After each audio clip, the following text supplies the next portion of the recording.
Marcus, what was the pitch from Pitino when he first recruited you to come to Minnesota, and what kind of was the ultimate reason why you decided to go to Pitt? Well, I kind of got recruited here out of high school already, so we kind of already, knew each other, built a little bit of a relationship. It's just I didn't end up coming here straight out of high school, so when it was time for me to transfer, coming out of Pitt, kind of just rekindled that relationship, I guess I would say, and just a lot of what we talked about is pretty much the Big Ten and the type of player that I am and the type of things that he believes I could do in this conference and help this team. It was just a lot of that. So like I said, we already had a pre-existing relationship, so it was kind of like we just picked up where we left off. When you heard the news your coach was going to be fired at Pitt, you probably got a lot of, or when the news came out, there's probably a lot of teams that were interested in you. Was it that easy to just say, hey, the coach that recruited me previously, like Minnesota's coach, is that where I want to go, or did the process kind of take where you wanted to look at all the teams that were considering you? Oh yeah, no, it definitely wasn't easy. It was definitely a pretty confusing time for me and my family. Just going through that. After that happened, it was a lot going on. Like you said, it was a pretty decent amount of teams hitting me up. I'm definitely wouldn't say that right off the bat I was like, I'm going to Minnesota. It definitely went through the process again. Kind of felt like I was in high school again, but it was much more stressful because the process would only take a couple of months. In high school you have quite a bit of time, but I had to make a decision in a couple of months, so it was definitely a really stressful time. But after talking with my family and going through the process, I thought Minnesota was the best place for me.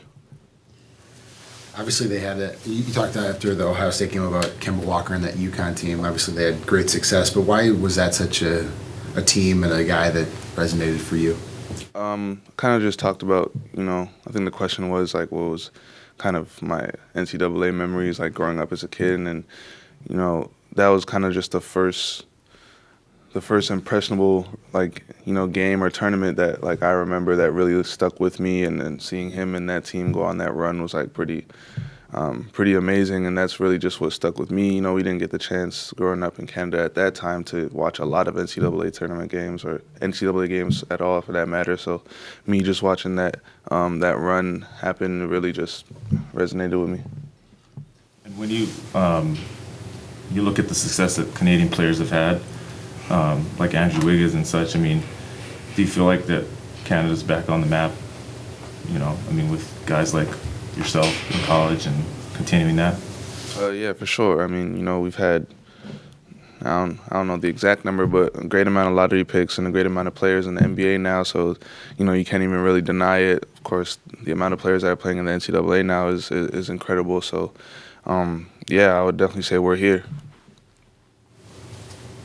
Marcus, how much do you get out of a win against Ohio State moving forward, just trying to get some traction as you kind of move forward through the season? Kind of like you said, just that traction. It allows us to build off that, get a lot of momentum. It was a great win, great experience.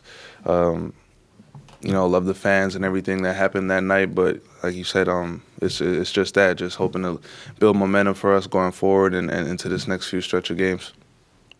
How do you find that consistency that you obviously want? I think that, looking at what we did well, how hard we played and bringing that same energy and effort into every game, and also looking at what we didn't do well, not only last game but the games before that, and just keep looking to eliminate those mistakes. Coach said that when you maybe aren't even shooting free throws or not shooting free throws well, that kind of hurts your performance a little bit. Do you think the fact that you shot free throws well and got to the line versus Ohio State kind of really helped you get going? Yeah, I think, with any player, you get to the free throw line, you see that ball go in a few times, pretty much the easiest shot in the game. So you see the ball go through the net a few times. It gives you confidence, gets you in rhythm, and allows you to make shots. How many times have you heard from people after that game, just, it's obviously an amazing performance for yourself, but a great win for your team? Yeah, it was just a huge win. That's all really I'm taking from it, is a huge win and something that could allow us to get momentum going forward. I'm happy we got it. Thankful for the environment that we had when we did get it, and hoping that that just is a snowball effect and that continues to grow.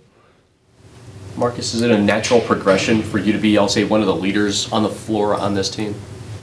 Yeah, I would say so. I feel like the guys, trust me to lead them out there and um,